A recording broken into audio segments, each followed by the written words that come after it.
네, 오늘도 우리 예수님이 하신 말씀 중에 되게 유명한 말씀이죠.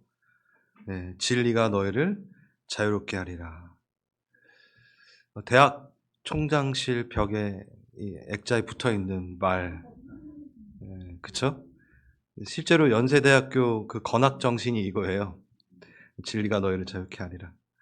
예수님이 말씀하시는, 지금 여기서 말씀하시는 진리를 잘 이해하지 못할 때 자유라는 것에 대해서도 혼란이 있습니다.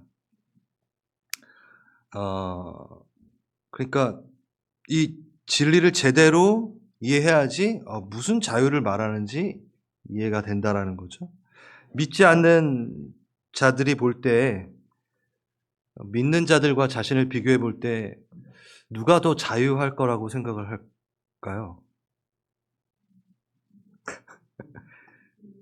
이 진리와 자유를 잘 이해 못하면 본인들이 더 자유하다 생각할 겁니다. 왜? 주일날 마음껏 놀러 다닐 수도 있고, 술, 담배 마음껏 할 수 있고, 거짓말이나 사기도 잘 칠 수 있고, 바람도 한번 펴볼 수 있고, 얼마나 자유로워요?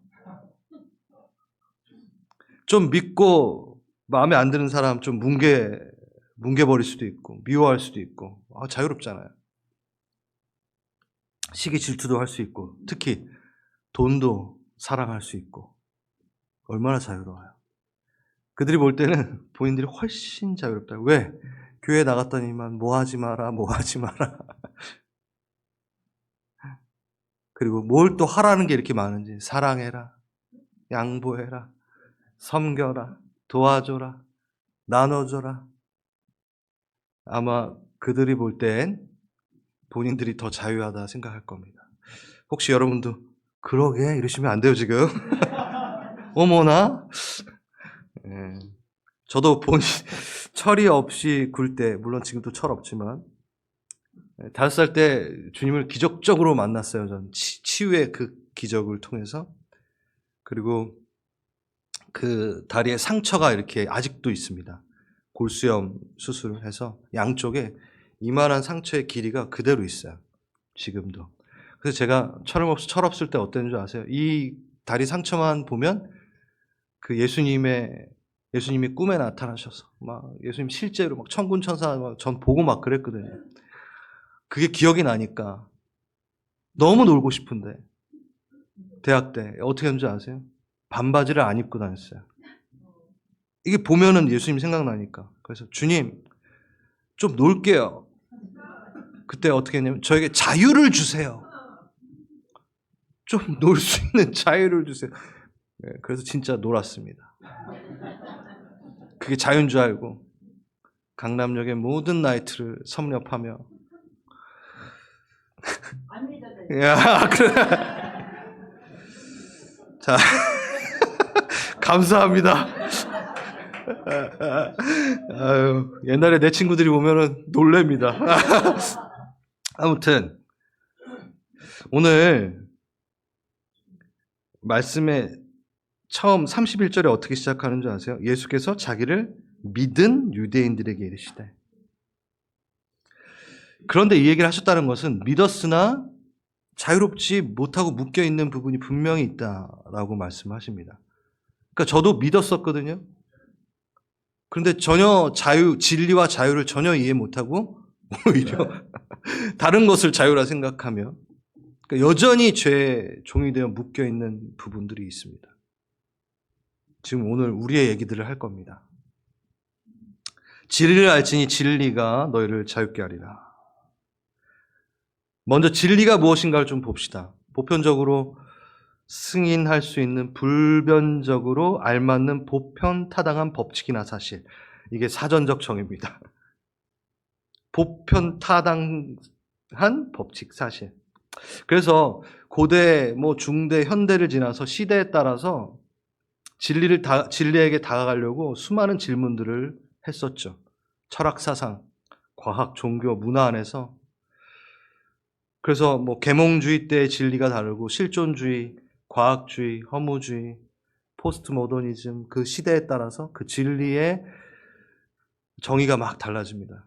그래서 포스트 모더니즘 때는 언젠가 어떤 때인가 진리는 없다라고까지 가요. 예. 진리는 무엇인가? 라는 질문은 철학 수업 때나 하면 됩니다. 헷갈립니다. 우리는 무슨 질문을 해야 될까요? 질문을 바꿔야 됩니다. 진리는 누구인가로 바꿔야 돼요. 성경은 한 번도 진리가 무엇인가 보다 진리는 누구인가에 대해서 가르치려고 합니다. 그렇게 올바로 질문해야 됩니다. 진리는 누구시죠? 예수님. 네. 요한복음 14장 6절. 내가 곧 길이요 진리다. 진리는 인격입니다. 그래서 오늘도 읽었잖아요. 그러므로 아들이 너에게 자유롭게 하면 너희가 참으로 자유로우리라. 그러니까 진리가 자유롭게 한다는데 아들이 자유롭게 한대요. 그러니까 진리는 예수님입니다. 그러면 우리가 바꿔서 읽을 수 있습니다. 진리를 알지니 진리가 너희를 자유롭게 하리라를 뭘로? 예수를 알지니 예수가 너희를 자유롭게 하리라 합니다. 성경에서 말하는 진리와 자유는 세상에서 말하는 진리와 자유랑 틀립니다. 세상의 수많은 철학자들의 이론, 위대하다고 하는 현자들, 지혜자들의 말들 분명히 배울 게 있습니다. 하지만 그들은 이론과 말로 진리를 얘기하려 하나 그들의 이론과 말은 진리가 아닙니다. 진리는 지식이 아닙니다. 진리는 학문이 아닙니다. 진리는 인격이신 예수입니다. 아멘. 그래서 진리는 무엇인가 하고 진리를 찾으면 진리를 못 찾게 되죠. 근데 이것을 다루면서 우리 크리스찬들마저도 너무 사변적으로 다뤄요. 그러니까 삶과 닿지 않는 너무 현학적이고 논리적인 사고로만 이 진리를 막 얘기하려다 보니까 말리죠. 스스로 넘어지죠. 네, 그래서 저는 이 설교를 할 때 세상의 진리에 대한 막 얘기를 하고 그거보다 나은 어떠한 이론들을 자꾸 얘기하는 걸 봤는데 그거는 접근 방법이 틀린 겁니다. 네. 자, 맨 처음에 제가 예수님이 말씀하시는 진리를 잘 이해하지 못하면 자유라는 것에도 혼란이 있다라고 했는데 이제는 우리가 정리가 됐어요. 진리가 뭐죠? 예수입니다. 예수님입니다. 그러면 예수가 있으면 자유가 있고 예수가 없으면 뭐가 없다? 자유가 없다라는 거죠. 그럼 자유는 뭔가? 예수가 없으면 누리지 못하는 그 자유는 뭔가? 그 얘기가 이제 33절에 등장합니다. 유대인들, 믿는 유대인들, 이제 예수를 좀 믿겠다 싶은 그 유대인들이 얘기를 한 겁니다. 남의 종이 된 적이 없다. 왜 우리 보고 자유하라 그러냐? 난 종이 된 적이 없는데. 그래서 예수님이 뭐라고 그러시죠? 너희는 종이 된 적이 있어 라고 하시면서 34절을 말씀하시는 거예요. 딴 게 아니라 죄의 종을 얘기하는 거야. 자, 애굽에서 종되었던 시기가 있는 유대인들인데 본인들은 종된 적이 없다라고 합니다. 사사기 때 자유했다가 종되었다가 7번을 반복을 해요. 그러니까 7번 종이 됐던 거예요. 바벨론 포로 시기 때 정말 종이었죠. 뭐 해방이 됐다 하더라도 페르시아의 속국에서 그들은 지냈습니다. 그리고 이 말을 하고 있는 이 시기도 로마의 속국으로 이들은 종이었습니다. 그러니까 종이었어요. 근데 이들은 그 선민의식의 자존감, 자신, 이거는 놓칠 수 없어 하면서 얘기합니다. 정말 유대인들 지금도 이렇게 얘기해요. 너희가 종되었었다 그러면 화내요. 네, 진짜 화내요. 종교적인 자존심. 그래서 나는 종교적으로는 종이 된 적이 없다라는 모순을 가지고 있죠. 근데 34절 그래요. 예수님은 그 얘기하신 게 아니에요. 죄의 종에 대한 온 인류가 피할 수 없는 그 이야기를 하십니다. 죄에서 종됨에서의 자유를 얘기하시는 거죠. 죄를 범하는 자마다라고 되어 있는데 저 중간에 원문에는 모든이라는 파스라는 헬라어가 있습니다. 그래서 죄를 범하는 모든 자마다 죄의 종이다라고 이야기하시죠. 우리죠. 네. 로마서 3장 9절 유대인이나 헬라인이나 다 죄 아래 있다. 이미 선언되었다. 기록된 바 의인이 없나니 하나도 없다. 모든 사람이 죄를 범하였으니 하나님의 영광에 이르지 못한다. 네. 우리 모두에게 적용되는 말입니다. 우리 그 증거를 한번 확인해 볼까요? 대답해 주셔야 돼요. 내가 죄를 안 짓고 싶으면 안 짓게 되시는 분. 그래서 여러분이 죄의 종이라는 거죠. 너무 쉽게 죄의 종으로 가는. 오늘 이게 제가 설명드리겠지만 이 신분에서 한 번으로 신분에서 자녀로 넘어간 것, 그것 외에 대한 부분을 이제 얘기할 건데, 아무튼 어느 순간 죄에서 넘어져 있는 나를 발견할 때가 너무 많습니다. 물론 또 다시 이 죄를 짓지 않겠다 하면서 히브리서에 나왔던 것처럼 그 죄와 싸우기를 피 흘리기까지 한다라는 그 정말 담대함으로, 그 열심으로 당연히 우린 죄와 싸워야죠. 그러면 그 어떤 이슈에 대해서는 그 죄를 안 지을 수 있어요. 근데 시간 지나 보면 또 다른 죄에 또 넘어져 있는 우리를 봅니다. 그러니까 마음을 먹어도 내 의지를 다해도 꺾여버리는. 그렇다면 그런 거를 우리가 경험한다면 우리는 죄의 종이라는 거죠. 우리 마음대로 안 된다는 거예요. 그러니까 죄의 종이라는 거죠. 그래서 죄를 합리화하라는 얘기는 아닙니다. 그러니까 우리의 상태를 알아야 되는 거예요. 그리고 또 하나, 자신이 죄 가운데 있는데도 죄인인지 모르는 상태가 또 죄의 종이다 할 수 있죠. 그렇죠? 저는 이 얘기를 할 때 이 예화, 이 다윗의 얘기를 꼭 합니다. 다윗, 정말 위대한 신앙의 선배. 다윗이 밧세바를 범하는 사건에 아주 중요한 교훈이 있습니다. 그 과정에 밧세바의 아내인 우리아 장군을 살인 교사하여 살해합니다. 그렇죠?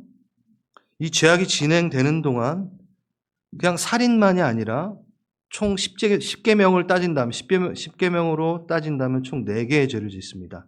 뭐죠? 이웃의 것을 탐하지 말라, 간음하지 말라, 살인하지 말라, 거짓 증거하지 말라. 총 4개 나오겠습니다.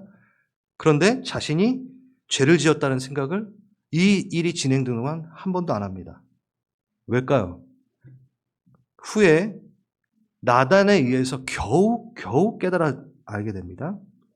스스로 깨닫지 못했다라는 거예요. 그러니까 죄의 종인 거죠. 그리고 너무 희한한 장면이 있는데, 이거 여러분 우리가 놓칠 때가 많은데요. 나단이 양에 대한 예시를 하면서 깨닫게 합니다. 삼자의 눈으로. 그래서 많은 양을 가지고 있는 어떤 사람이 양 한 마리 갖고 있는 사람 거 뺏어가지고 잔치를 벌였어. 그러니까 다윗이 뭐라 그래요? 이 잡아 죽일 놈. 뭐 그런 놈 마땅히 죽여야 돼. 하고 끝난 게 아니라 뭐라고 하면요. 바로 이어서 그는 양 새끼 그 한 마리에 대해서 4배나 갚아야 돼. 라고 얘기합니다. 이게 무슨 얘기냐면 10계명 뒤에 나오는 그 내용 중에, 율법 중에 양 한 마리를 뺏으면 4배로 갚아주어라는 율법이 있어요. 이게 무슨 얘기냐? 말씀을 너무 잘한다라는 거예요. 너무 잘 알아요. 한 마리 뺏기면 4마리 갚아줘야 돼. 그건 알고 있는데 그 앞에 나와 있는 우리도 잘 알고 있는 10계명 4개는 몰랐을까? 몰라요. 모른다라는 걸 희한하게. 취사 선택. 다윗마저. 여러분 다윗보다 낫다. 내 신앙이 낫다라고 생각하시는 분 여기 계세요 혹시? 그게 우리예요. 취사 선택. 그래서 다윗이 이렇게 고백합니다. 밧세바를 범한 후 그 다음 나단에게 이제 혼나고 하나님께 혼난 거죠. 이 얘기합니다. 하나님이여 내 속에 정한 마음을 창조하시고 정직한 영을 새롭게 하시옵소서. 내가 죄악 중에 출생하였고 어머니가 죄 중에 나를 잉태하였나이다. 이거는 이제 원죄에 대한 얘기를 한 거예요. 자신이 죄악의 본성의 소유자임을, 죄의 종임을 너무 순식간에 죄의 종으로 다시 또 돌아가는 자신을. 그리고 하나님이 창조하시면 내 안에는 정한 마음이 다시 생겨지지 않는. 그러니까 내가 스스로 내 영과 나의 마음을 새롭게 할 수 없는 존재라는 것을 말하고 있는 거예요. 정한 마음을 창조하시고. 이렇게 우리는 때로 자신이 종된 적 없다 생각하지만 실제적으로 그 상태는 죄의 종인 상태가 너무나 많습니다. 오늘 읽지 않았으나 이 대화 가운데 계속 이어져서 44절에서는 예수님은 이렇게 합니다. 너희는 너희 거짓답이 마귀에서 났으니 진리 그 속에 없느니라. 믿었던 유대인, 믿으려고 이제 하는 유대인, 예수를 믿으려고 하는 믿은 유대인, 믿으니라 그랬어요. 예. 그들에게 뭐라고 얘기하냐면 지금 마귀의 자식이에요. 막 이렇게 얘기해요. 심각한 거예요, 지금. 이게 뭐냐면 영적인 세계에서는 죄의 종은 마귀의 종이다라는 얘기죠. 왜냐하면 하나님 원대로 사는 게 아니라 사단이 조종하고 유혹한 대로 사니까 그의 밑에 있다라고 하는 거죠. 이런 사태를 어떻게 벗어나야 됩니까? 어떻게 벗어날 수 있습니까? 이거 고민해 봐야 돼요. 그렇죠? 그럼 다시 돌아가 봐야 돼요. 31절. 제가 노란색으로 해놨죠? 어떻게 벗어날까요? 내 말이 너희 안에 거하면 참 제자가 되어 예수를 알면 예수가 너를 자유케 하리라. 그러니까 우리는 32절만 외우잖아요.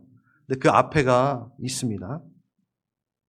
자, 이제 정신 잘 차리시고 진리, 예수가 너를 자유케 하리라. 이 부분은 수동태입니다. 우리가 할 수 있는 역할이 없어요. 예수가 하시는 역할이에요. 그러니까 내가 할 수 없는 것, 예수의 십자가. 예수의 십자가로 우리는 어떻게 됐죠? 죄에서 해방됐습니다. 네? 헬라어로 자유라는 이 단어와 그리스도 안에 있는 자는 생명의 성령의 법으로 죄와 사망의 법에서 해방되었다. 그 단어랑 똑같아요. 그러니까 해방된 거예요. 자유함을 얻은 거예요. 누구에 의해서? 예수 그리스도에 의해서. 해방군이 와야 돼요. 해방자가 와야 돼요. 이거는 우리가 할 수가 없어요. 아멘? 그래서 이 수동태에 대한 부분을 여러분 헷갈리면 안 됩니다. 근데 능동태가 하나 등장하는데 내 말에 거하면, 내 참 제자가 되면, 이거는 우리에게 맡겨진 겁니다. 이게 문제예요. 이게 안 되니까 자꾸 하나님이 완전하게 이루신 그것에 대해서 계속 똥치를 하는 거죠. 그의 말씀에 거하여 참 제자가 된다는 건 뭘까? 이걸 한번 우리가 고민해 봅시다. 헬라어 메노라는 단어입니다.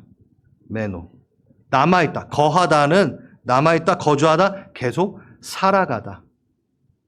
그 요한복음에 33번이나 나와요. 이 거하다. 내 말이 너희 안에 거하면, 이 말씀이 우리 가운데 거하심에 내 살과 피를 마시면 내가 너 안에 거하고, 오늘 성찬식 할 때도 계속, 그러니까 요한복음이 이 거함에 대한 부분을 상당히 강조합니다. 나머지 공간복음에는 11번 나와요. 그 3배나 돼요. 거함. 그래서 35절에 어떻게? 종은 영원히 집에 거하지 못하되. 오늘 우리가 읽었던 본문이에요. 다 이 얘기를 지금 예수님 하고 싶으신 거예요. 거하지 못한다. 말씀, 통치, 예수의 그 말씀과 통치에서 자꾸 제 통치 안으로 들어가는 그 습관과 버릇. 제자 말고 무리 구경꾼이 되려고 하는 우리의 습관들. 이겁니다. 좀 쉽게 예를 들자면 수동태. 신분으로는 완전히 한 번에 변화가 됐어요. 저는 하나님의 자녀예요. 그래서 예를 들어서 제가 우리 딸로 예를 드리기 싫어가지고 아무튼 제 자녀가 바뀌지 않아요. 제 자녀예요. 근데 능동태. 이 녀석이 자꾸 집을 나가 강도의 집에 가서 살아요. 이겁니다. 그러니까 걔 신분은 바뀌지 않았는데 우리 집에서 우리의 것을 누려야 되는데 얘가 자꾸 난 자유할래 하면서 우리 집에서 나가서 썩어져가는 집 가운데 들어가 강도의 집에 들어가 배웁니다. 거기에서 더럽힙니다. 자기를. 신분은 바뀌지 않았으나 말씀에 거하지 않으므로 참 제자가 되지 않으므로 그냥 주일날 왔다 갔다 하는 무리로 지내면 자신이 죄의 종인지도 모르고 죄를 범하기도 합니다. 다윗과 같은, 지금 좋은 말로 다윗과 같은이 아니라 오늘 앞에 말했던 그 다윗과 같은. 이 얘기는요, 성경에 가득해요. 출애굽한 이스라엘 백성, 지금 믿은 유대인들에게 이르시되 그랬잖아요. 유대인들 한번 생각해 보세요. 출애굽한 이스라엘 백성들, 유월절 어린 양의 피로 구원을 얻었습니다. 한 번에 나와버렸습니다. 뭐 그들이 한 게 있습니까? 하나님이 그냥 데리고 나왔어요. 그 다음에 시내산에서 성민법, 거룩하게 사는 자녀 대김, 자녀가 어떻게 살아야 되는지를 가르치는 법을 받았어요. 근데 그걸 내팽개칩니다. 수동태로 자유가 됐는데 또 자유할 게 남아있는 것처럼 이 얘기하시는 이 얘기에 대해서 이사야 벌린이라는 이름도 이사야예요. 이 정치학 용어인데 이거를 갖고 와서 사용한 겁니다. 잘 한번 보세요. 참 재밌습니다. 소극적 자유와 적극적 자유가 있다. 광야에서 이스라엘은요, 소극적 자유. 그러니까 수동태의 자유죠. 그 압제로부터 자유를 얻었다. 이제 그들은 마음대로 살 자유가 생겼다. 그러나 적극적 자유, 하나님과 함께 살 수 있는 자유는 아직 발견하지 못한 상태다. 그들은 모세가 십계명을 받은 그 시내산에서 이 적극적 자유를 배운다. 네. 적극적 자유, 즉 무언가 높은 가치에 기꺼이 복종할 수 있는 자유는 소극적 자유를 통해 맛볼 수 있는 어떤 것과도 비교할 수 없을 만큼 고상하다. 네, 전 참 이 말이 맞다라는 생각이 듭니다. 고상하다. 여러분, 적극적 자유를 통해 고상하게 좀 살아봅시다. 예? 아니, 명품 에르메스 들고 다닌다고 고상합니까? 자기가 뭐 명품 입고 다니고 명품 차 타고 고상하다고요? 아니요. 우린 그 고상함을 가지려고 하는 게 아니라 적극적 자유의 그 가치를 통하여 고상한 삶을 살고 싶은 겁니다. 영적 세계에서의 고상함. 영적 세계에서 보면요, 아무리 옷 갈아입고 뭘 갖고 있어도 고상해 보이지 않거든요. 하나님의 자녀로 명예 지켜가며 깊어진 삶을 주께 드리네. 제가 정말 요즘에 많이 말하고 있는 하나님의 자녀로 명예 지켜나가며. 자, 이게 조금 더 여러분에게 이해가 되도록 제가 예를 하나 드리겠습니다. 예술가나 운동가들을 통해 이 참자유의, 적극적 자유의 본질을 알 수 있어요. 원하는 것은 무엇이나 할 수 있는 그 소극적 자유를 포기하고 스스로 더 큰 가치를 얻기 위해서 엄격한 훈련을 감수하며 나아가는 모습들. 그래서 결국 예술과 운동 실력에서 최고의 경지를 이루는 자유. 네, 이게 이사야 벌린이 말했던 건데, 이것도 잘 이해되시죠, 이제? 제가 이거예요. 제가 기타를 배웠습니다. 기타를 처음 배울 때, 중학교 때, 손가락이 너무 아파요. 그럼 여러분, 어떻게 할까요? 제 자유. 손가락이 안 아플 자유가 있잖아요. 그럼 안 해요. 그럼 뭘 놓쳐요? 적극적 자유, 그 어떤 가치를 놓친다라는 거예요. 근데 저는 그걸 이겨냈어요. 그 소극적 자유. 아프지만 이겨냈어요. 그 가치를 위해서. 그래서 전 적극적 자유를 취하죠. 그리고 또 한 텀이 있었습니다. 악보를 보면서 언제나 쳤고 그랬는데 이제는 제가 어느 순간에 더 적극적 자유의 예배를 드리고 싶었던 거예요. 악보 없이 그냥 정말 막 예배 드리고 그래가지고 막 훈련을 했어요. 악보 없이 치는 훈련이 있거든요. 했어요. 저는 그때 진짜 누렸어요. 아, 이게 적극적 자유구나. 악보 없이 내가 언제든지 기타를 잡고 무슨 곡이든 부를 수 있고 무슨 곡이든 지어서 부를 수 있는 이 예배의 높은 가치의 그러니까 악보 보면서 불렀던 예배의 깊이랑 완전히 다른 전 경험을 하게 됐거든요. 그래서 제가 기타 치시는 분한테 계속 악보 없이 치는 법을 가르쳐 주는데 요게 맛을 안 보면 몰라요. 그 적극적 자유의 가치의 그 깊이를 잘 몰라요. 운동선수가 그랬다라는 거예요. 손흥민이 누리는 그 가치랑 우리 조기 축구 볼 차는 거랑 틀리잖아요. 그죠, 형구 형제님? 그러니까 그걸 경험한 자는요, 못 나요. 그러니까 은혜에 한번 그 적극적 자유 가운데 그 하나님의 영광을 누려본 자는 이걸 못 놓습니다.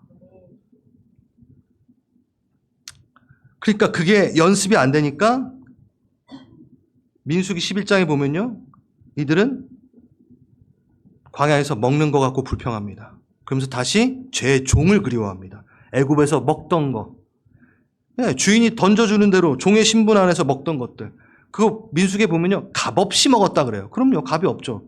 노동으로 다 했으니까. 근데 본인들은 값이 없이 먹었대. 난 많이 먹었대. 막 생선, 오이, 부추, 마늘이 생각난대. 왜? 지금 생각나세요, 혹시? 그 시절이 그립다. 근데 신분은 자유인이나 삶은 종의 가치관으로, 종으로 그냥 있는 거예요. 우리의 모습도 얘가 아니다라는 거죠. 도대체 왜 이럴까? 도대체 왜 이럴까? 맞아요. 이미 봤던 것처럼 무엇에 얽매여 종이 된지도 모른 채 있으니, 자기가 죄의 종인지도 모르니 자유를 말해줘도 그게 감격스럽지도 않아요. 그러니까 그냥 다시 죄의 종으로 계속 있으려고 해요. 또 하나, 자유됨의 기쁨과 감격을 너무 쉽게 잊어버리니까 그 경험이 부족하니까 돌아가는 거예요. 그러니까 그 중간 단계, 그거 못 누려봤어. 안 가봤어. 그러니까 그냥 다시 또 돌아가는 거예요. 저는요, 이 소극적 자와 적극적 자의 중간에서 어중간하게 있는 사람들을 많이 봅니다. 정말 그래요. 그러니까 죄로 계속 돌아가는 거거든요. 이것 때문에 인생 가운데 죄의 종됨으로 인해 하나님이 원하시는 그 높은 가치의 그 삶을 못 사는 사람들, 성도들을 많이 봅니다. 죄에 묶여 있는 상태. 그러니까 하나님이 허락하신 그들의 삶의 수준은 여기에요. 하나님은 그걸 계획하고 계신데 이거를 못 오고 계속 여기에 있어요. 저는 이번 연도에 이제 다음 주에 리더십 워크숍을 할 텐데 이 부분에 대해서 신경 쓸 겁니다. 여러분, 우리 한 분 한 분 성도님들이 그 적극적 자유에 그걸 맛보기를 간절히 바라며 이 한 해를 기도로 그리고 함께 갈 것을 다짐했어요. 결단했어요. 근데 이건 저 혼자 해야 되는 게 아니라 여러분 같이 당연히 해야 되는 거고 하나님이 하셔야 되는 거죠. 우리가 봤던 그거고 이제 답에서 이제 말씀에서 한번 찾아본다면 왜 우린 자꾸 죄의 종으로 돌아갈까? 말씀에서 찾아볼까요? 왜요? 말씀이 우리 안에 거하지 않으니까, 참 제자가 되지 않았으니까 계속 그랬다라는 거예요. 그러니까 예수의 말씀 안에 거하고 참 제자가 되면 자꾸 그 죄의 종의 그 자리로 가지 않게 된다라는 거잖아요. 그렇죠? 그러면 정말 예수의 말씀이 내 안에 거한다는 게 뭘까? 정말 많이 말할 수 있어요. 되게 많이 말할 수 있는데 이전에 말했던 것보다 이 자유에 맞춰서 좀 제가 한번 묵상을 해봤습니다. 바울, 이러한 삶을 우리는 바울의 삶에서 잘 찾아볼 수 있어요. 주의 말씀에 거하여 제자가 되어 죄에서 자유를 얻는 그 종의 삶에서 나온 그 삶. 첫 번째, 하나님 의견, 판단 앞에 서는 겁니다. 우리 여러분 잘 아시는 말씀이에요. 한번 읽어볼까요? 로마서 6장 14절에서 15절 시작.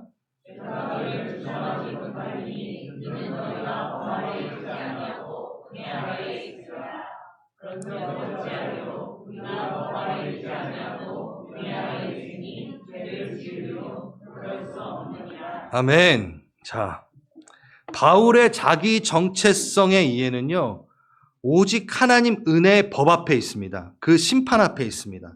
그 판단 앞에 있습니다. 그러니까 법적으로 판결이 끝나 마무리되어 있는 하나님 앞에 자기 정체성이 서 있는 거예요. 예수님의 피로 땅 자유, 이거. 근데 이게 없는 사람들은 자꾸 사람들의 평가 앞에 서요. 하나님 앞에 안 서고. 그래서 자신을 어떻게 생각하는지 이렇게 거기에 들어가게 되죠.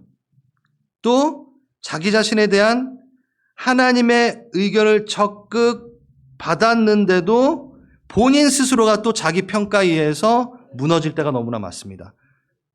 근데 바울도 자기 평가에 대해서 아주 명백한 모습을 보입니다. 디모데 전서 1장 15절에 보면요. 본인을 뭐라 그러죠? 죄인 중에 한 명이요. 난 그 죄인 중에 괴수 우두머리다. 이렇게까지 표현해요.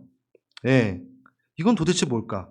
그러니까 뭐냐면 그 누구보다 바울은 자기 정체성을 잘 알았는데 죄성에 대해서는 심각하고 철저하게 인정했어요.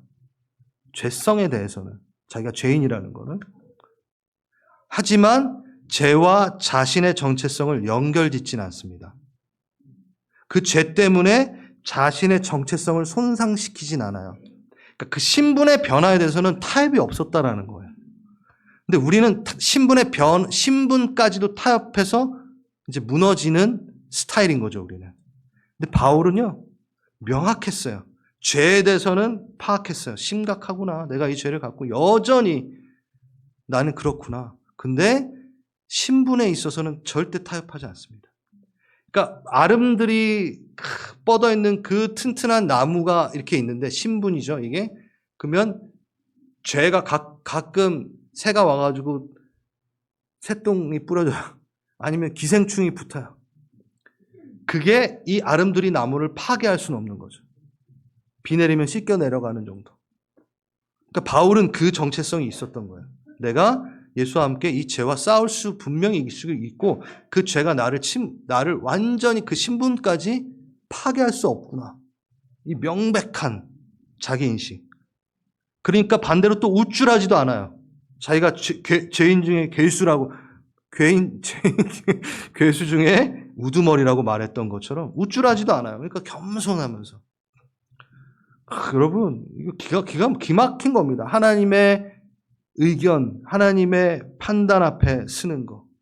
그래서 여러분 항상 거울 앞에 딱 쓸 때 하나님 판단 앞에 쓰십시오. 사람 판단 앞에 쓰지 마시고 그렇게 하셔야 됩니다.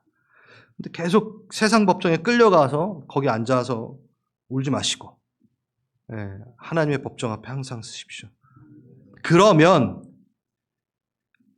은혜의 법 아래 있으니까 죄를 지으려 그럴 수 없느니라 이렇게 나와요. 이렇게 돼요. 그러니까 지은 죄에 대한 그거에 대한 자유도 있지만 이제 죄를 짓지 않게 되는 자유도 생긴 거예요. 그러니까 죄를 선택하지 않아도 되는 자유. 여러분 죄 선택하지 않아도 돼요. 그 자유가 있다고요. 아멘. 그렇게 한번 생각해 보셨어요? 네, 그 자유가 생겼어요. 아멘. 뭐 때문에? 은혜의 법 때문에, 은혜의 감격 때문에, 사랑 때문에 돌아갈 수 없느니라. 이게 제가 자주 얘기했던 거지만 율법에 헌신하는 자가 아니라 인격에 헌신하는 거죠. 제가 예를 들어서 만약에 제가 분리수거하고 밥 먹은 거 설거지를 해야 되고 제가 빨래를 돌려가지고 빨래 개는 것까지 저의 임무거든요. 근데 이거를 제가 율법으로 생각하면 너무 귀찮고 힘들어요. 근데 우리 아내를 사랑하기 때문에. 우리 아내를 정말 사랑해요, 저는. 우리 가정을 사랑해요. 그러니까 그 일이 뭐가 돼요? 율법에 헌신하는 게 인격에 헌신하니까 되는 거예요. 이걸 죄라고 할 수는 없지만 그걸 이겨내는 거예요. 근데 우리는 계속 이거를 율법으로 지켜내는 어떠한 것으로 보게 되면 못 이겨내죠. 근데 예수님이 너무 사랑스러우니까 그분과 지내는 게 너무 좋으니까 죄를 가고 싶지 않은 거예요. 이건 완전히 다른 얘기예요. 인격적인 동행과 종교적인 동행은 완전히 다릅니다. 사랑함으로 그 말씀에 사는 것과 두려움으로 지켜내려고 내 힘으로 지켜내려고 그 말씀에 사는 것과는 완전히 틀려요. 그러니까 포인트는 이거예요. 진짜 우린 정말 예수님 사랑하는지 자꾸 점검해야 돼요. 우린 가끔 신앙생활 하면요. 갑자기 막 어떤 사변적인 그런 지식들로 막 성경이 가득 차게 되는 순간 예수가 없어져. 내가 예수를 사랑해서 이걸 한 건데 그건 싹 없어져요. 어쩔 때. 자기 성경적 지식을 늘리게 하려고 하고 누구 사람 앞에서 좀 멋지게 성경 좀 아는 척 좀 하고 싶고 그 사람들 앞에서 자꾸 판단 앞에 서서 그러면요 어느 순간 예수님 없어요. 정신 차려보면 내가 지금 뭐 하고 있지? 이럴 때가 있어요. 우린 끊임없이 예수의 인격으로 나아갑니다. 진리는 인격입니다. 인격을 만나야 자유로워질 수 있는 겁니다. 그래서 예수님이 마지막에 말씀, 마태복음에 너희가 다 다니면서 뭐요? 제자를 삼아서 가르쳐 지키게 하라 하잖아요. 그럼 또 우리는 이걸 가르쳐 지키는 걸 율법을 또 말을, 아니, 예수님이 그걸 말한 건 날 사랑하는 거를 가르쳐서 지키게 하라. 이게 얘기해요. 우린 또 마태복음에 가르쳐 지키게 하라니까 또 율법주의를 또 가르치고, 그 얘기 아닌 거죠. 이때는 정말 죄에 대해서 피 흘리기까지 싸울 수 있는 상태가 되는 거예요. 예수님 사랑하기 때문에. 그리고 두 번째, 이게 있어야 됩니다. 제자가 돼야 됩니다. 이게 안 되면 죄의 종으로 너무 쉽게 가요. 그러니까 한 걸음 더 가야 되는 거예요. 한 걸음 더. 한 발짝 뒤로 가면 죄의 종이거든요. 그러면은 아슬아슬하니까 한 번 더 가는 거예요. 그러면요, 저 뒤에 있어요. 그 얘기랑 똑같은 거예요. 바울은요, 이 자유를 위해 스스로 언약 안에 복종함으로 한 걸음 더 나갑니다. 이 자유를 지키기 위해. 그게 제자가 된다라는 거죠. 갈라디아서 같이 읽어봅시다. 이게 쭉 이어지는 구절은 아니지만 1절, 13절, 16절 큰 목소리 한번 읽어볼게요. 시작. 그리스도께서 우리를 자유롭게 하려고 자유를 주셨으니 그러므로 무관하여서 다시는 종의 명예를 배지 말라. 형제들아, 자유를 위하여 부르심을 입었으나 그러나 그 자유로 육체의 유예를 삼지 말고 오직 사랑으로 서로 종로를 따라. 내가 이르노니 너희는 성령을 따라 하라. 그리하면 육체의 욕심을 이루지 아니하리라. 아, 진짜 정말 귀한 말씀인 것 같아요. 여러분, 하나님의 말씀을 선택하여 나갈 때 자유함 누려보셨잖아요. 다 누려보셨어요. 사랑하고 섬기고 나누고 막 먹이고 흘려보내고 막 이럴 때 느꼈던 그 자유함, 그 고결함, 적극적 자유 제가 말하잖아요. 엘레강스한, 노블한. 예, 여러분 딴 데 가서 엘레강스 찾지 마세요. 여러분 엘레강스 할 수 있습니다. 그 고결함, 고귀함. 그거에 그게 그 자유를 누려보셨잖아요. 이거구나. 그의 존전 앞에 나와 엎드릴 때, 겸손케 되어질 때, 모든 갈등이 사라지는 자유함. 지금 관계 가운데서 쉽지 않아. 여전히 쟤는 나를 싫어하는 것 같고, 아직 그래. 헤어지기 해결된 건 없어. 근데 하나님 앞에 나아가 무릎 꿇고 그 인격, 진리 앞에 나아가는 순간 자유함. 이거 다 누려보셨잖아요. 이 고결함. 그러니까 이게 뭐냐면 사단의 성품에서 나와버리는 거예요. 뺏고 사기치고 거짓말하고 막 이런 거에서 툭 나와서 말씀대로 살아가 보니 이 자유함이 내게 있네. 하나님의 성품 가운데 내게 오는 자유함이. 왜? 여러분은 주님 닮은 자녀니까 이게 훨씬 편해요. 훨씬 편해요. 그래서 바울은 그런즉 너희가 자유가 있으나 믿음이 연약한 자들에게 걸려 넘어지지 않도록 조심하라 하면서 우상에게 바쳤던 고기도 안 먹어요. 그러니까 스스로 다 먹을 수 있는데 스스로 어떻게 해요? 언약 안에 복종합니다. 그러면서 그걸 통하여 연약한 자들이 믿음이 자라나는 걸 보면서 고결한 그 고귀함을 누리면서 자유를 누리는 거예요. 자기는 고기를 못 먹어서 막 안타깝다 이런 게 아니라. 그리고 딱 재밌는 게 사도행전 18장에 보면요. 고린도에 있다가 에베소로 가는 길 갱그레에 일찍 서원함이 있어서 머리를 깎았다. 이게 있거든요. 이게 뭐냐면 바울이 개인이 머리 깎는 게 뭐가 그렇게 중요하다고 성경에 써 있을까요? 유명한 미용실이 거기 있나? 그거 아니에요. 그가 서원을 했다 그랬잖아요. 그러니까 바울은 나실인도 아닌데 서원했어요. 뭔가 하나님 앞에 약속했어요. 언약행위, 특정 행위를 했을 때 서원했다 그러고 머리를 깎는 행위가 있거든요. 그러니까 헌신하고 결단을 막 하는 거예요. 여러분, 바울이 별명이 자유의 사도예요. 근데 그는 스스로 복음을 위해 자신의 자유를 어떻게 사용해야 될지를 알았던 거예요. 그게 진짜 자유라는 거. 그는 제대로 자유를 누리고 있습니다. 그 자유를 누리기 위해 성령을 따라 스스로 언약 안에 복종하면서 그 자유를 지켜내고 있고 더 견고하기 위해 복음을 위해 그 자유를 사용하고 있습니다. 그래야지만이 우리가 죄의 종으로 넘어가는 것이 막아진다는 거예요. 참 제자가 될 때만. 복음에 방해되는 것을 포기하는 자유, 생명을 낳는 것에 회복을 일으키는 것을 선택하는 자유, 예수를 닮아가는 자유.